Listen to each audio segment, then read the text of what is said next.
Podcasting is by far one of my favorite ways to create content because it allows you to meet so many awesome people and it allows you to produce so much more content than if you were just blogging or creating videos. Podcasting should be the epicenter of your content marketing strategy. So in this video, I'm going to share with you how you can incorporate podcasting within your content marketing strategy. And if you are a podcaster already, all these tactics, all these strategies are really going to help you level up your game in podcasting. So for anyone who doesn't know me, I'm Marc Guberti. I wrote a book called Podcast Domination. I also coach people on podcasting. That's a little brief summary on me. And when it comes to promoting each episode, there's a lot of different things you can do with podcasting that you don't necessarily have the options to do with blogging and YouTube.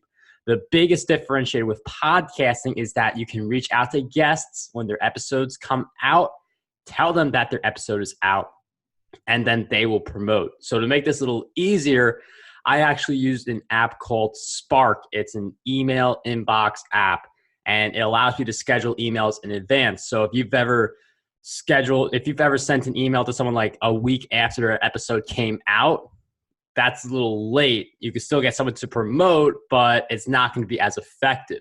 So you want to email people the day of, and instead of having to do that every single day when you drop a new episode, you could pick one day to schedule all of the emails using Spark or using some other option that allows you to schedule the email. And you can even do podcast episodes where you have multiple guests on at the same time, where it could be a roundtable, or you could do a roundup where you have as many as 20 people on and they just share 1 minute tips each.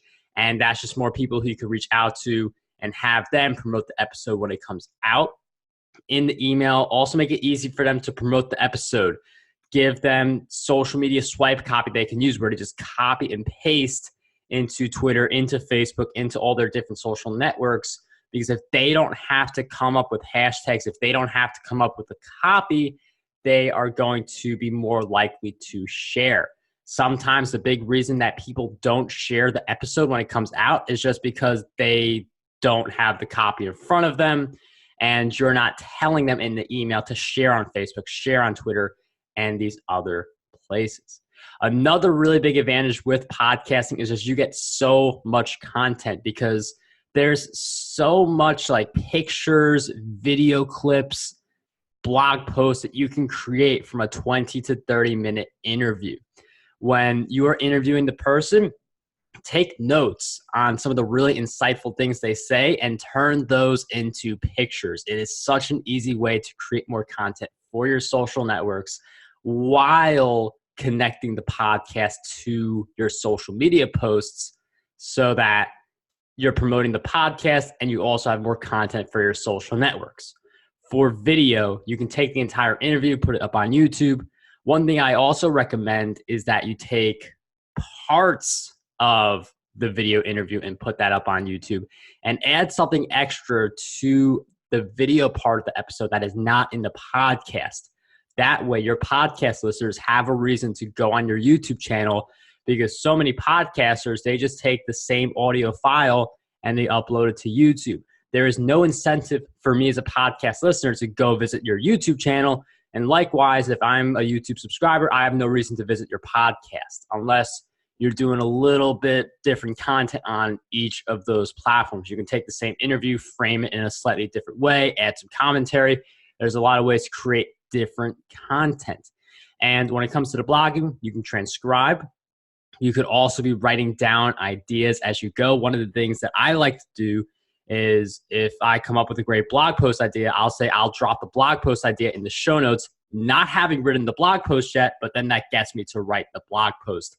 And it can be one of those follow-up blog posts related to a point we covered in the episode that could lead into my coaching, that could lead into one of my books. So since podcasting, if you do a pre-recorded, you can mention something that doesn't exist yet and then create it in time for the episode as a way to provide additional value. So that's pretty much how I approach the content marketing side of podcasting. I have talked about how I turn guests into clients. I've talked about some monetization best practices in other videos on my channel. It is also a topic we cover. So if you have not subscribed yet, it is an option, and I'd love to See you in the comments. Let me know if you have a podcast, if you love podcasting, or if it's something that you want to jump into. So let me know if you have a podcast in the comments. Anyways, what I want you guys to do, dream big, achieve greatness, and unlock your potential today.